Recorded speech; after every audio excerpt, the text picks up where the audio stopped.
Jemaat yang diberkati Tuhan, Shalom. Pada minggu keempat sesudah Paskah pada malam hari ini, Rabu tanggal 6 Mei 2020, suasana ibadah kita masih sama seperti sebelumnya. Namun kita tetap bersyukur kepada Tuhan bahwa kuasa Tuhan kita Yesus Kristus senantiasa memberkati kehidupan kita. Mari kita hati dan pikiran kita untuk memuji Tuhan. Dengan berdiri kita menyanyi dari Kidung Jemaat nomor 15, berhimpun semua baitnya yang pertama.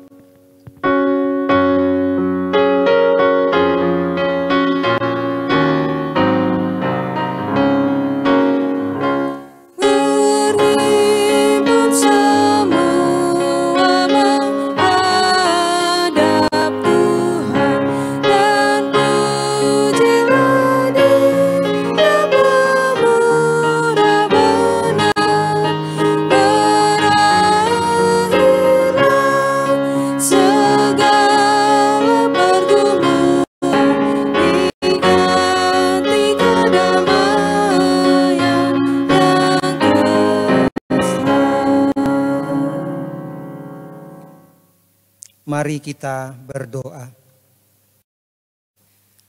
Tuhan Yesus Kristus yang sudah bangkit dari kematian, kami telah menyatu dalam ibadah keluarga di setiap rumah. Datanglah dan berkatilah ibadah kami ya Tuhan, sehingga berkenan kepadamu. Amin. Jemaat sekalian, kita akan membaca nas pembimbing yang terambil dari Mazmur yang pertama, ayatnya yang pertama dan yang kedua.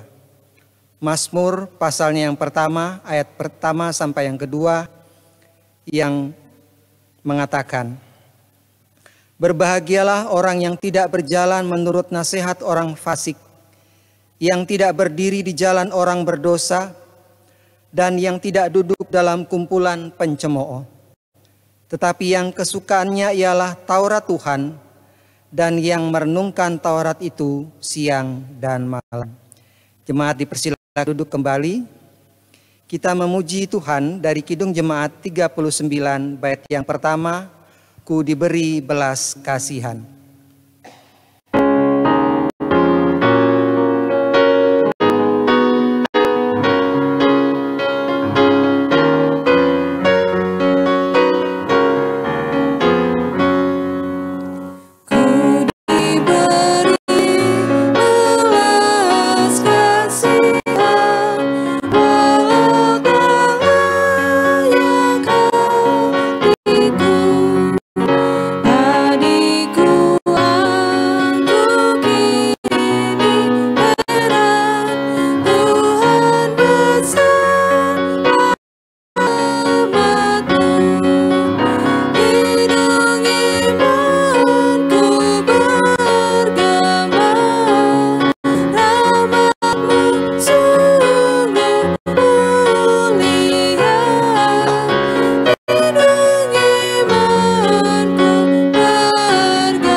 Tuhan yang ada di sektor pelayanan 1 sampai 9, kita masuk dalam pelayanan firman. Sebelum kita berdoa, siapkan terlebih dahulu bacaan kita, yaitu dari kitab Perjanjian Lama, Imamat pasal 4, ayat 13 sampai ayat 21.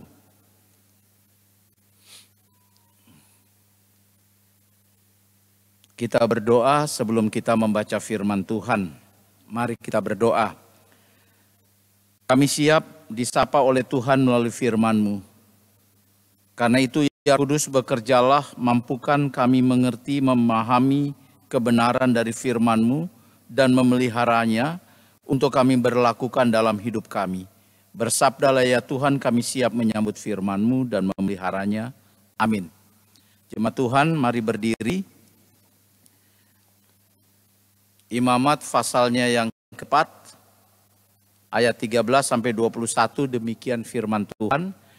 Jikalau yang berbuat dosa dengan tak sengaja itu segenap umat Israel, dan jemaat tidak menyadarinya sehingga mereka melakukan salah satu hal yang dilarang Tuhan dan mereka berdosa, maka apabila dosa yang dibuat mereka itu ketahuan, haruslah jemaat itu mempersembahkan seekor lembu jantan muda sebagai korban penghapus dosa. Lembu itu harus dibawa ke depan kemah pertemuan. Lalu para tua-tua itu harus meletakkan tangannya di atas kepala lembu jantan itu di hadapan Tuhan. Dan lembu itu harus disembelih di hadapan Tuhan. Imam yang diurapi harus membawa sebagian dari darah lembu itu ke dalam kemah pertemuan.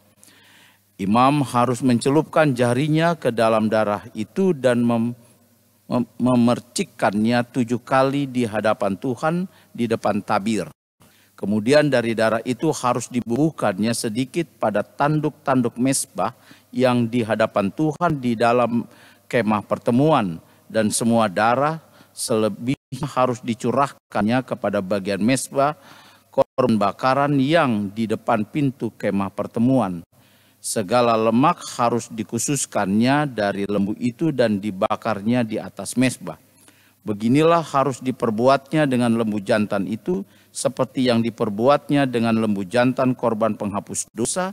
Demikianlah harus diperbuatnya dengan lembu itu. Dengan demikian imam itu mengadakan pendamaian bagi mereka, sehingga mereka menerima pengampunan. Dan haruslah ia membawa lembu jantan itu keluar perkemahan lalu membakarnya sampai habis seperti ia membakar habis lembu jantan yang pertama. Itulah korban penghapus dosa untuk jemaah. Demikianlah firman Tuhan. Yang berbahagia adalah mereka yang mendengar firman Tuhan, yang memelihara dan melakukannya. Haleluya. Haleluya.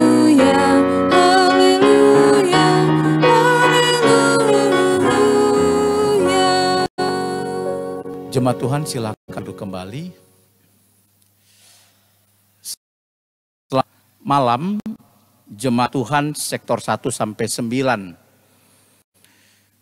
Tema daripada renungan kita hidup kudus. Hidup kudus. Perlu diketahui bahwa hidup kudus itu adalah gaya hidup orang percaya, orang Kristen. Ini bukan tuntutan. Tuhan tidak pernah menuntut Anda. Tapi Tuhan memberikan gaya hidup pengikut-pengikutnya. Pengikut Tuhan gaya hidupnya itu adalah hidup kudus. Hidup kudus itu berarti hidupnya umat Tuhan harus berpadanan dengan firman Tuhan. Dengan teladan yang telah diberikan oleh Tuhan Yesus Kristus. Ada orang yang ragu-ragu lalu berkata demikian, Pak Pendeta, kita kan manusia penuh dengan dosa. Apa bisa kita hidup kudus? Saudaraku yang dikasih Tuhan, Tuhan tahu kita ini manusia yang terkadang lemah, terkadang kuat. Hari ini kuat, besok bisa lemah. Sehingga di setiap hari Minggu selalu ada rumpun pengakuan dosa. Kita mengaku dosa-dosa kita. Tuhan tahu itu. Tapi bukan berarti karena kita manusia yang terbatas lalu kita bisa seenaknya hidup tanpa bertanggung jawab. Tetap panggilan Bapak Ibu dan saya adalah hidup kudus. Hidup kudus itu adalah hidup benar seturut dengan kehendak Tuhan. Yang tidak membuat kita kudus adalah dosa-dosa yang kita lakukan. Jadi sekali lagi saya katakan yang membuat hidup kita tidak kudus adalah perbuatan dosa kita. Nah, dalam pembacaan kita tadi Bapak Ibu pasal 4, di situ jelas dikatakan bahwa perbuatan dosa yang kita lakukan atau perbuatan melahirkan dosa ternyata ada dosa yang dengan sengaja atau dengan kesadaran kita lakukan. Misalnya kita tahu Ada larangan jangan mencuri, tapi mencuri. Kita mengambil yang bukan punya hak kita, punya orang, bahkan punya Tuhan sekalipun. Ada firman jangan memfitnah, jangan saksi dusta. Tapi sering kali kita memfitnah menjadi saksi dusta. Kita tahu tapi kita lakukan. Itu dosa yang sadar kita lakukan. Tapi ternyata ada dosa yang tidak sadar, yang tidak sengaja kita lakukan. Ayat 13, jikalau yang berbuat dosa dengan tak sengaja, dosa tak sengaja itu kita tidak tahu telah berbuat dosa. Kita tidak tahu, kita tidak sadar. Kita berbuat dosa, itu tetap hitungannya dosa Bapak Ibu. Dan itu tetap mencemarkan nama Tuhan, itu tetap mencemarkan nama Tuhan kita Yesus Kristus yang sudah menebus dosa kita. Karena itu Tuhan perintahkan kepada umat harus juga ada korban bakaran untuk menebus dosa, sekalipun dosamu itu dosa yang tidak disengaja. Tetap ada korban bakarannya.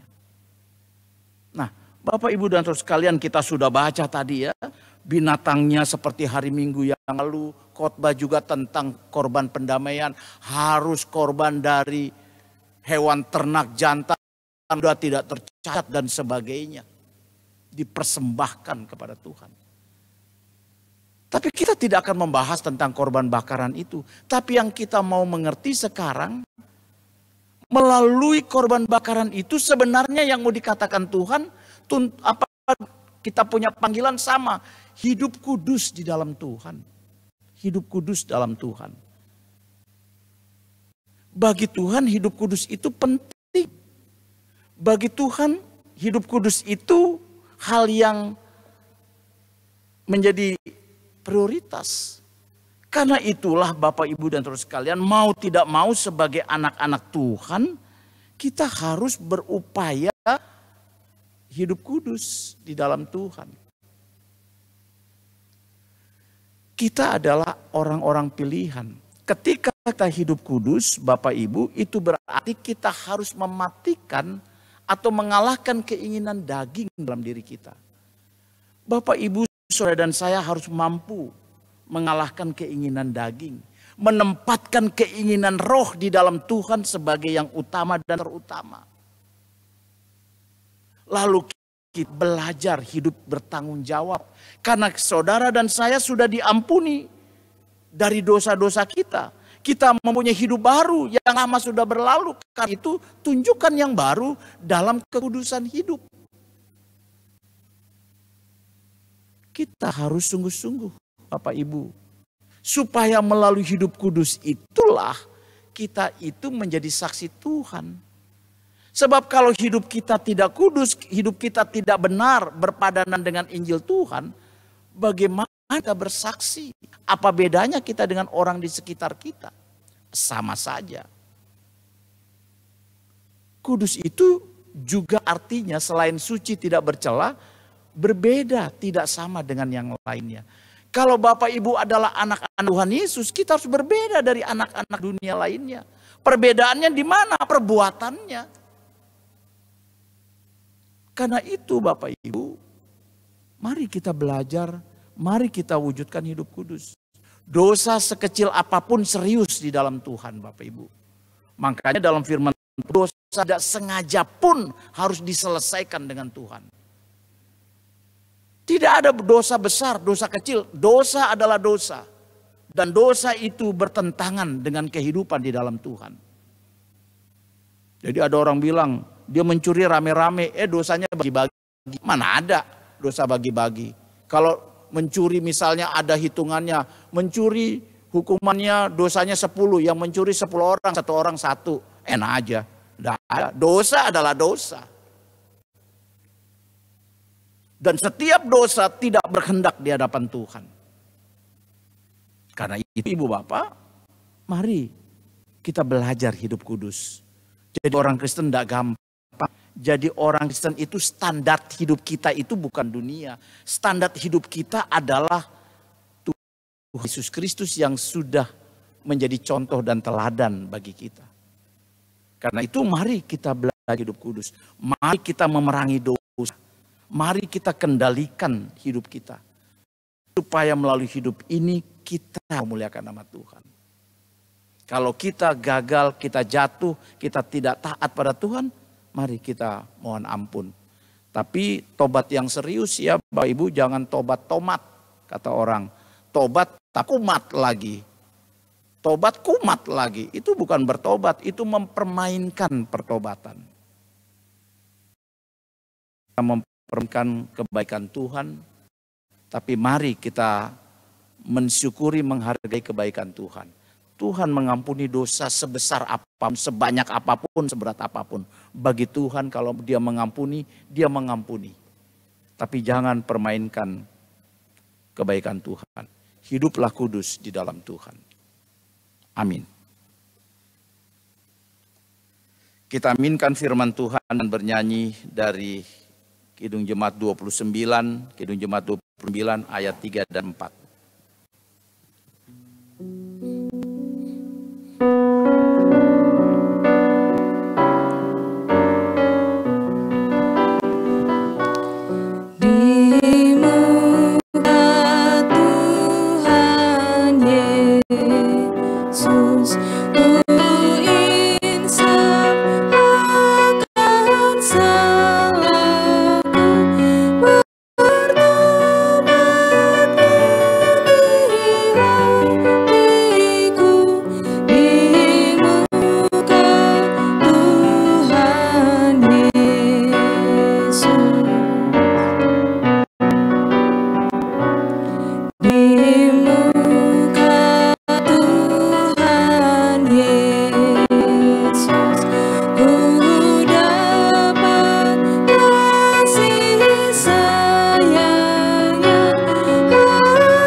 Jemaat Tuhan, kita berdoa.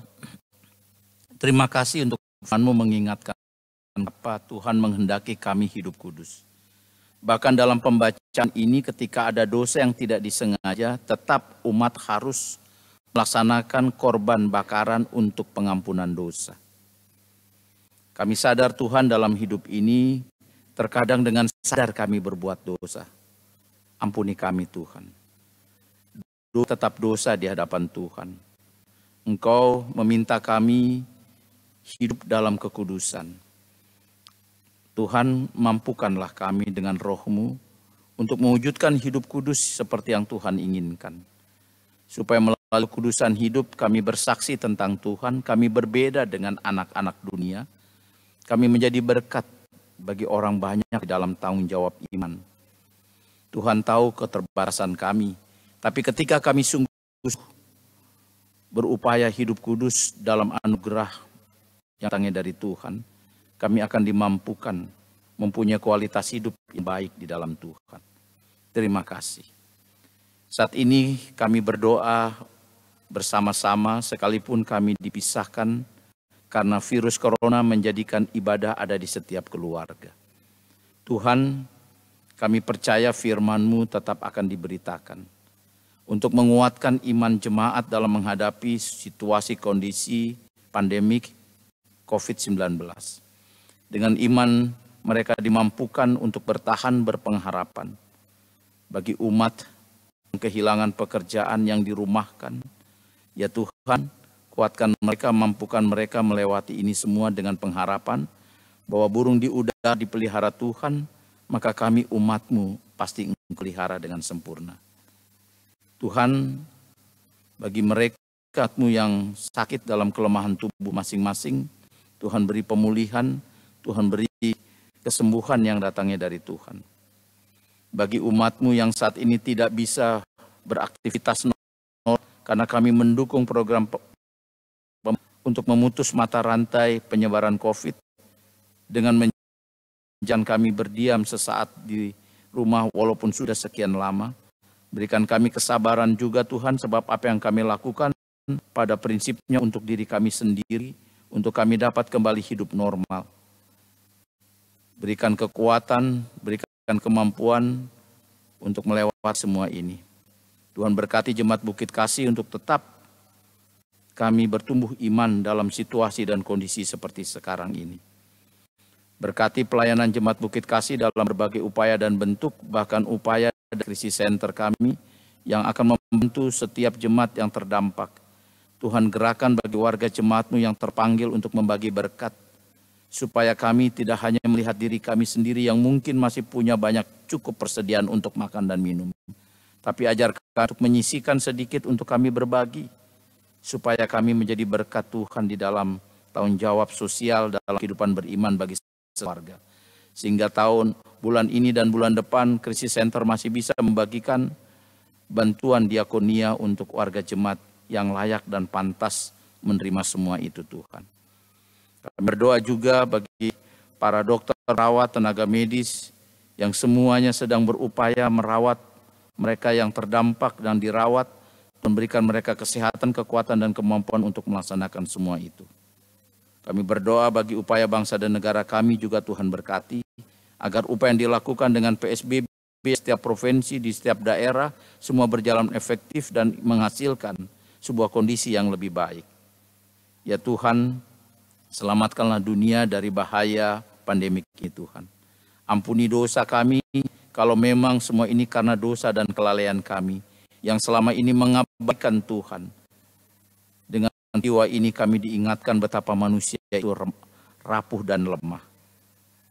Sehingga kami diingatkan kami harus kembali kepada Tuhan yang menjadi kekuatan, pertolongan, dan penghiburan kami.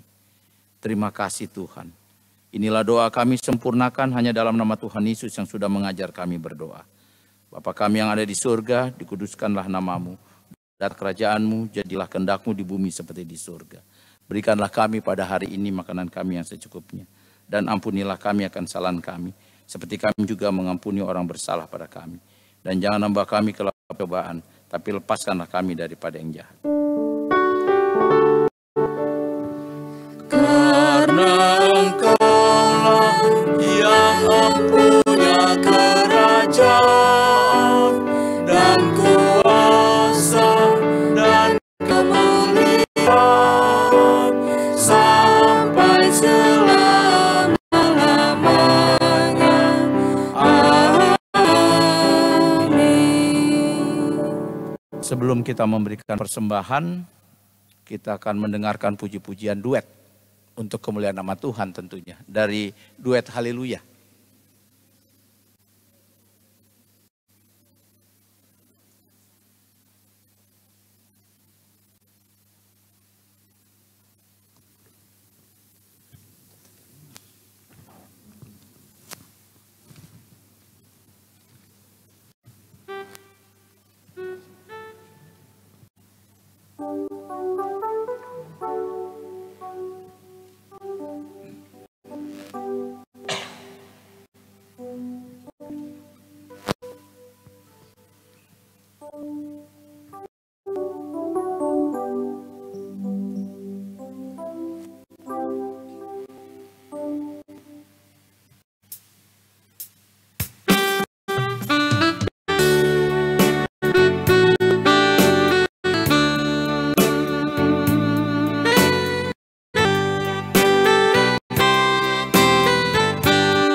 Rencana-Mu Tuhan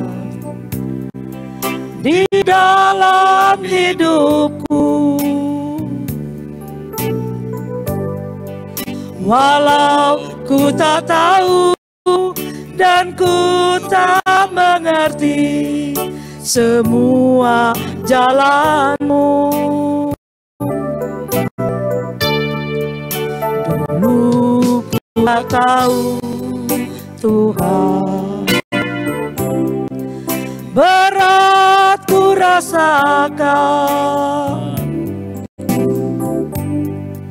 hati menderita dan ku tak berdaya menghadapi semua. Tapi ku mengerti sekarang, Kau tolong padaku Kini ku melihat dan ku merasakan indah rencanamu. Kini ku mengerti sekarang, Kau tolong padaku. Kini ku melihat dan ku merasakan indah rencanamu.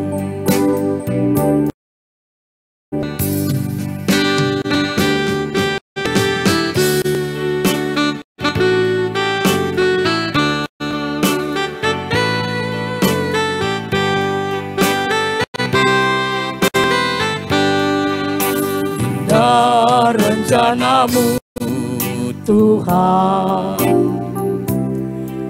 di dalam hidupku,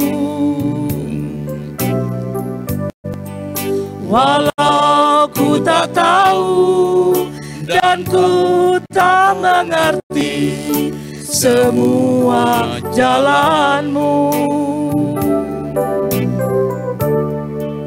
Dulu ku tak tahu Tuhan,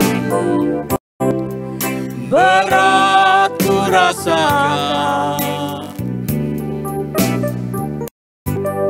hati menderita dan ku tak berdaya menghadapi semua. Tapi ku mengerti sekarang, Kau tolong padaku. Kini ku melihat dan ku merasakan indah rencanamu. Tapi ku mengerti sekarang, Kau tolong padaku. Kini ku melihat dan ku merasakan indah rencanamu. Kini ku melihat dan ku merasakan indah rencanamu.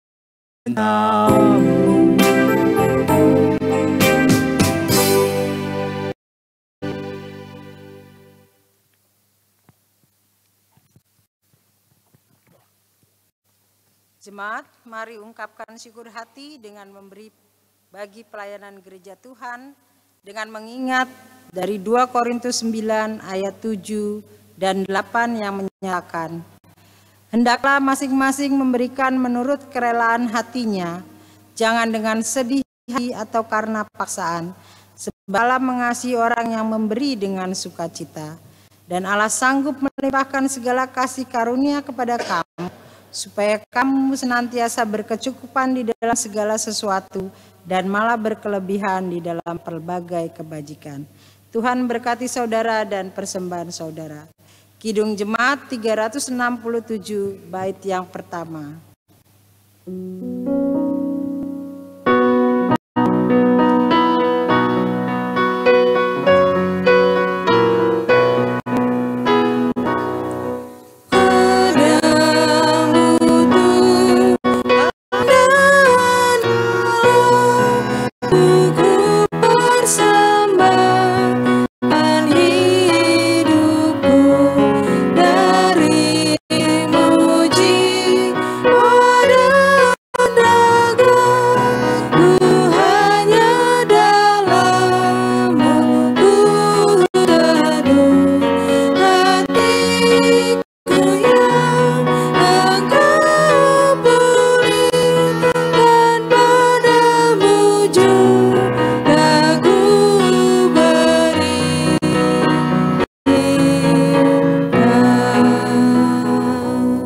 berdiri untuk mendoakan persembahan kita. Kita berdoa. Tuhanlah sumber hidup dan berkat. Kalau kau dapat bersyukur, itu karena Engkau yang mengajarkannya. Terimalah persembahan syukur umat, berkati sehingga berguna bagi menunjang pelayanan jemaat-Mu. Amin. Dipersilakan duduk, kita mendengar warta.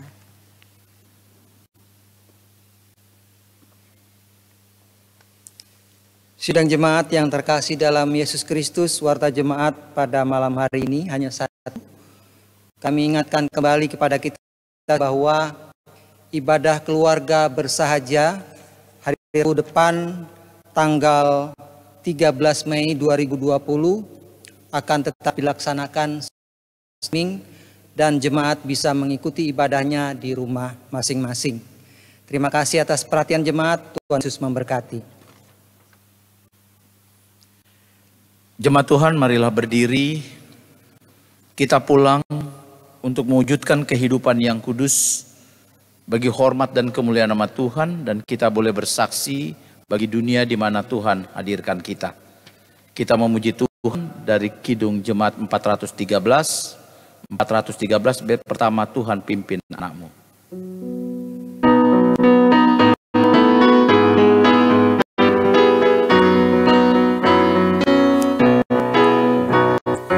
Tuhan pimpin anakmu agar tidak tersesat, akan jelas seteru bila tetap dekat. Tuhan pimpin arus hidup menderas, agar jangan tersesat. Pegang tanganku erat. Arahkan hati dan pikiranmu pada Tuhan dan terimalah berkat-Nya. Tuhan memberkati engkau dan melindungi engkau. Tuhan menyinari engkau dengan wajah-Nya dan memberi engkau kasih karunia. Tuhan menghadapkan wajah kepadamu dan memberi engkau damai sejahtera.